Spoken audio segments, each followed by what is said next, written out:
The New England Patriots just got some good and bad news. Let's talk about it. My name is Aaron on the daily Patriots content. Don't miss out. All you got to do, hit the subscribe button, hit the notification bell, and hit the like button. If you do all those things, I guarantee you tomorrow, Forged in Foxborough, episode 2 will come out. You might be like, Aaron, I already know that.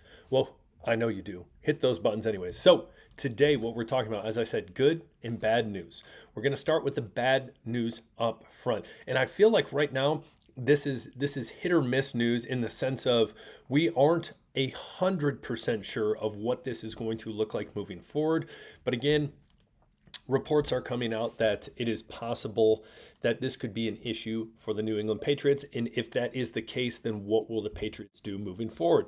It has to do with Stefon Diggs. Now, Stefon Diggs, Chad Graff from The Athletic has revealed that Diggs will likely begin the 2025 campaign, his campaign for the Patriots, on the players unable to perform list. Now, that could mean a couple different things. Let's break it down first. First and foremost, if he goes into training camp and he's on the PUP list, it can be active / player unable to perform list. That means he cannot practice, but he still can do team meetings and all these different things. So that is one thing. Now, if he starts the season on the reserve player unable to perform list, then yes, he would have to sit out 4 of the regular season games. That is very true, but there can be a difference between the two. So yes, he can be on that list during training camp, and they might have him on there, so he's doing his own things. He's still doing his PT, his recovery, and all that stuff, getting him 100% for week 1 against the Raiders, which will be an awesome game, by the way. A lot of great headlining stories in there. But anyways, that's beside the point.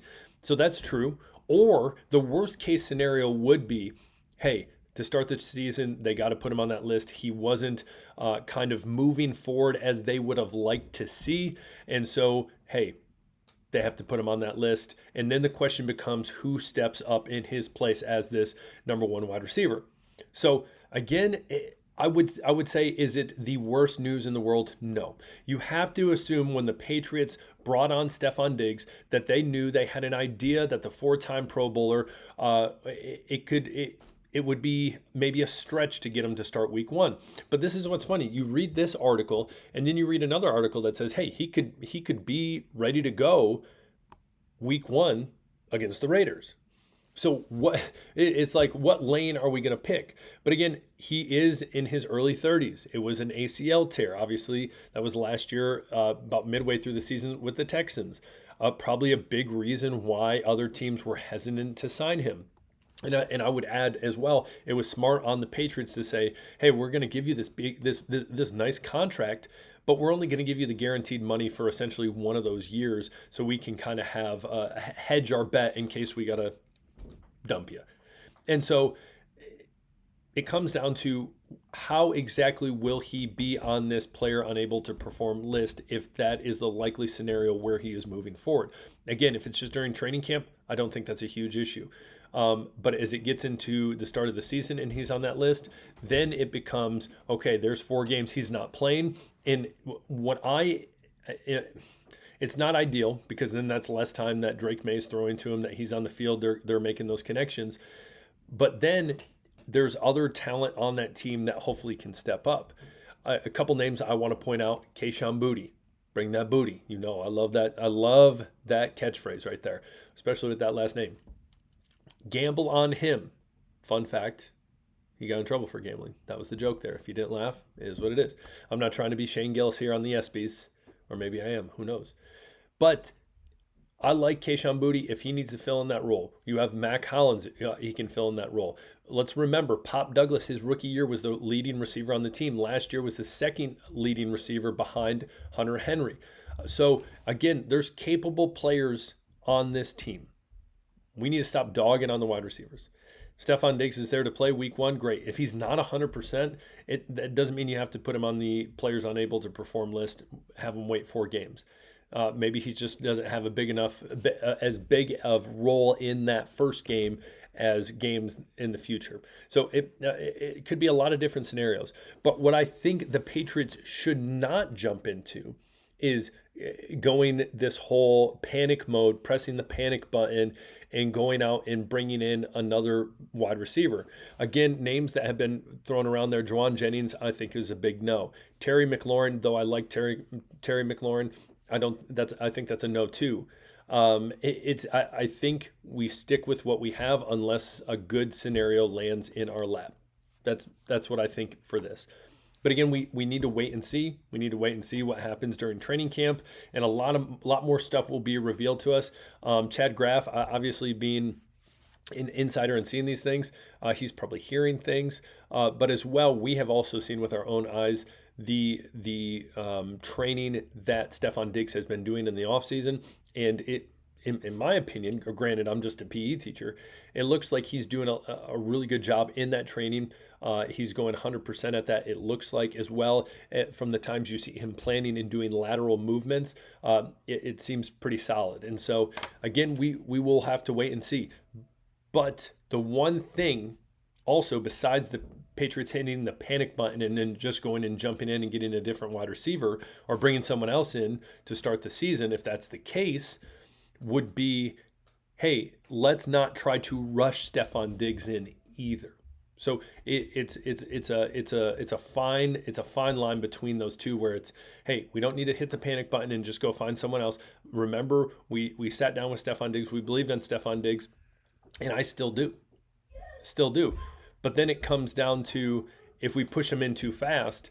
And I don't know why this always comes to my mind, but the time that Kevin Durant was playing in the finals and he had the Achilles injury, and then he ended up going in and tearing it even worse, and it was miserable. It was rough. Or no, that was the playoffs. That wasn't in the finals. That was just the playoffs when he was with the Nets, I believe. But anyways, you don't want to send him in there where he's not necessarily ready to go, and then it makes it worse. And then that timeline has pushed back exponentially. You do not want that. So what do you think about Stefon Diggs?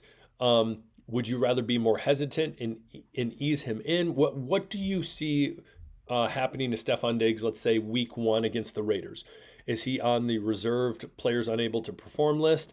Is he playing? Is he playing in a full capacity? What do you think? Comment below. As well, we'll get to the good news. The good news, and I don't think this should surprise a lot of people, but again, Mike Vrabel really changing the culture in New England. I think you're going to see that on Forged in Foxborough episode 2 tomorrow. Things are so much better than it was under Gerard Mayo. And again, we need to say, you can be a coach's, a